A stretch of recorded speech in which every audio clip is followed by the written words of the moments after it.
23 போட்டியாளர்கள், 106 நாட்கள், 60 கேமராக்கள், உலகம் முழுவதும் மிகப்பெரிய ஆர்வத்தை ஏற்படுத்திய நிகழ்வு பிக் பாஸ் சீசன் 7 இறுதி ஃபினாலே இன்று மாலை 6 மணிலேருந்து. இதில் பார்த்தீங்கன்னா விஜயவர்மா அனன்யாவுடைய பயங்கரமான ஒரு டான்ஸ் மூமெண்ட் இருக்கு போல இருக்கு.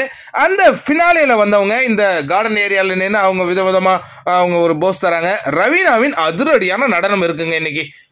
அவங்களுடைய அதிரடி நடனத்தை நம்ம பார்க்க இருக்கலாம், நல்லாயிருக்கும். அதுக்கடுத்து அந்த ஃபினாலேயில் வந்தவங்க ஒரு மாதிரி நட்சத்திரங்கள் மாதிரி அந்த இடத்துல மின்னி கொண்டு இருந்த அந்த காட்சிகளை எல்லாம் நான் பார்த்து கொண்டு இருக்கிறோம்.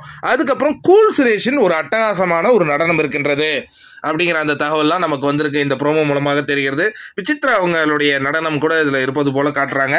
அடுத்தது இந்த ஃபினாலேக்கு வரும் அந்த நபர்கள் அங்கே உள்ள வராங்க. அதற்கு அடுத்ததாக பார்த்தீங்கன்னு வச்சிங்களேன், வெளியேறிய போட்டியாளர்கள் அவங்கலேருந்து இன்னும் அடுத்த பர்ஃபார்மன்ஸ்லாம் இருக்குன்னு நான் எதிர்பார்க்குறேன். அதெல்லாம் வரும் ப்ரோமோக்களில் நமக்கு தெரியப்படுத்துவாங்க. 23 போட்டியாளர்லேருந்து ஒரு போட்டியாளர் 105 நாட்கள் கடந்து வந்திருக்காங்கன்னா சாதாரணமே விஷயம் இல்லை. ஆனால் இதில் ஜெயிச்சது வைல்டு கார்டு.